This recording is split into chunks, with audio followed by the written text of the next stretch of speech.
സുഹൃത്തുക്കളെ, ക്രിസ്മസിനും ന്യൂ ഇയറിനും പിന്നെ വേറെ എന്ത് ചടങ്ങുകളാണെങ്കിലും നമുക്ക് ഒട്ടും ഒഴിവാക്കാൻ പറ്റാത്ത ഒരു ആളാണ് നമ്മുടെ സന്യാസി ലൈറ്റ് പെപ്സി. അപ്പോൾ സന്യാസി ലൈറ്റ് പെപ്സി വെച്ചുകൊണ്ടുള്ള ഒരു സിമ്പിൾ ആയിട്ടുള്ള ഡ്രിങ്കാണ്. പിന്നെ നിങ്ങൾക്ക് വേണ്ടത് സോഡ, ഓറഞ്ച് ജ്യൂസ്. ഓക്കെ, അപ്പോൾ തുടങ്ങിയാലോ. സോ ആദ്യമേ തന്നെ നമ്മൾ ഒരു 60 സന്യാസി അങ്ങോട്ട് ഒഴിക്കുവാണ്. അതിലേക്ക് ഒരു 15 ml നാരങ്ങാ നീര്, ഒരു 60 ഓറഞ്ച് ജ്യൂസ്.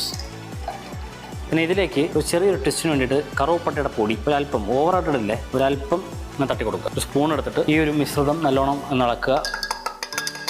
ഐസ് ഇടുക. മെല്ലെ ഒന്ന് ഇളക്കിയതിന് ശേഷം നമ്മുടെ സ്വന്തം സോഡ എന്ന് പറഞ്ഞാൽ നിങ്ങളുടെ സ്വന്തമാണെന്ന് ചോദിക്കരുത്, കാശ് കൊടുത്ത് മേടിച്ചല്ലോ, അപ്പോൾ എൻ്റെ സ്വന്തമാണല്ലോ. നമ്മളതിലേക്ക് ഇങ്ങനെ ഒഴിക്കുക. കുടിച്ച് നോക്കിയാലോ. അടിപൊളി. അപ്പോൾ ക്രിസ്മസ് ന്യൂ ഇയർ വേളകൾ ആഘോഷകരമാക്കൂ. വെള്ളം മനുഷ്യന് ജീവൻ്റെ നാഡിയാണ്, ഞരമ്പാണ്, എന്തൊക്കെയാണ്. അപ്പോൾ പറഞ്ഞ പോലെ ശരി.